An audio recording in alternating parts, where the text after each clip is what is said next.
What's up, guys? So I just got done watching the new Backrooms movie made by A24 based on the viral internet horror phenomenon that kind of blew up on YouTube years ago. And this was honestly, I feel like, one of my most anticipated horror movies of the year because I absolutely kind of love the concept of what the Backrooms is. It's one of those like more unique original horror ideas to come out in the internet in a long time. And seeing it finally get a big screen adaptation was definitely really exciting to me. Unfortunately, though, I really wanted to love this movie, and for whatever reason, it just didn't really completely work for me. The first half easily, I feel like, is the strongest part of this film. For me, this movie almost feels like two completely different films stitched together, though. For instance, the first half follows Clark as he discovers the Backrooms, and honestly, this is where I feel like the movie is really at its best. The set design is fantastic here. Seeing the endless yellow hallways and empty rooms and strange architecture and impossible spaces recreated in live action was genuinely impressive to me, and I feel like that was one of the greatest aspects of the film. It captures that atmosphere of the original videos really well, but what I love most was whenever the movie leaned into that kind of more found footage aspect and style, those scenes felt like the closest to the original Kane Pixels videos to me. They're very unsettling, and the camera movements are very creepy, and they make the Backrooms feel definitely more scary when you're looking at it through that lens. Every time the camera switches into that first person, found footage perspective, the mood and vibe instantly just changes, and honestly, I wish there had been kind of more of that aspect in the film. I know kind of found footage horror isn't as popular as it once was, but I personally love the genre, and I think those moments are easily the strongest and most effective parts of the entire film. Where the movie does start to lose me, though, once the movie kind of shifts into more of the focus of the other main character, Mary. Now, this isn't because Mary's character is bad in any way, it's just that I never became as invested in her storyline as I was with Ridley Clark here. The movie clearly tries to kind of build an emotional attachment through flashbacks with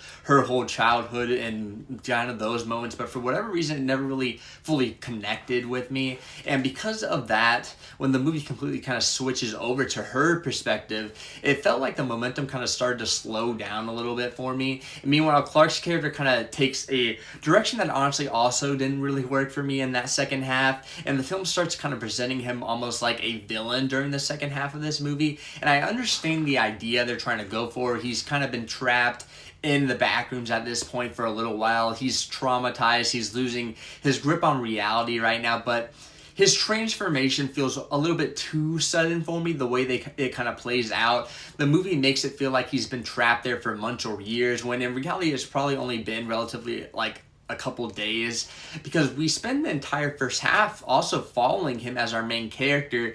That shift never really just completely worked for me, with him becoming more of like a villain antagonist. And that's kind of another issue I had, was how much they kind of started to show the monster during the final act of this film. One of the reasons the original Backrooms videos were so effective was because a lot of the time it was left up to imagination. You would catch kind of short glimpses of what was going on and hear noises and see kind of movement from the distance, and your brain would kind of just fill in the gaps with the rest. And this movie starts doing that really well, but later on the creature becomes much more visible, and when you get those kind of like cleaner shots of it and more CGI shots of it, longer chase sequences, and honestly, the more I saw it, the less scary I feel like it became, and eventually it stopped feeling like unsettling altogether and started feeling a little bit more goofy to me. That's never really what you want a horror movie monster to kind of end up being.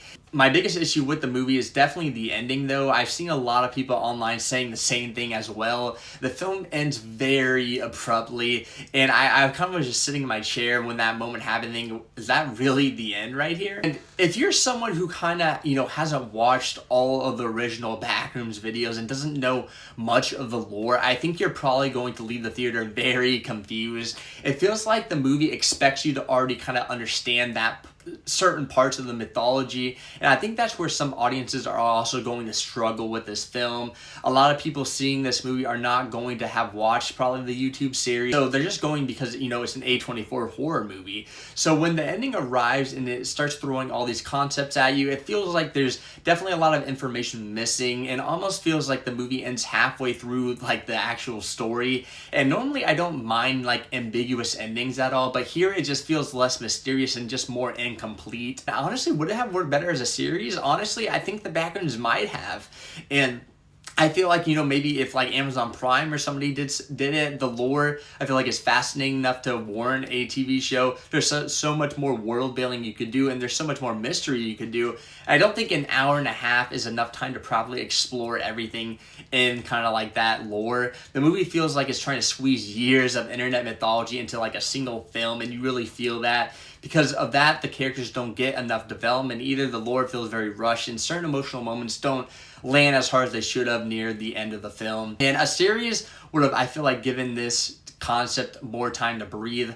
At the end of the day, though, I don't hate this movie at all. There are things I still, enjoyed about it. Like I said, the first half is very strong. The set design, I think, is also another, big part of this film. The found footage sequences are also very creepy and effective when they are on screen. And there are some genuinely memorable horror moments throughout.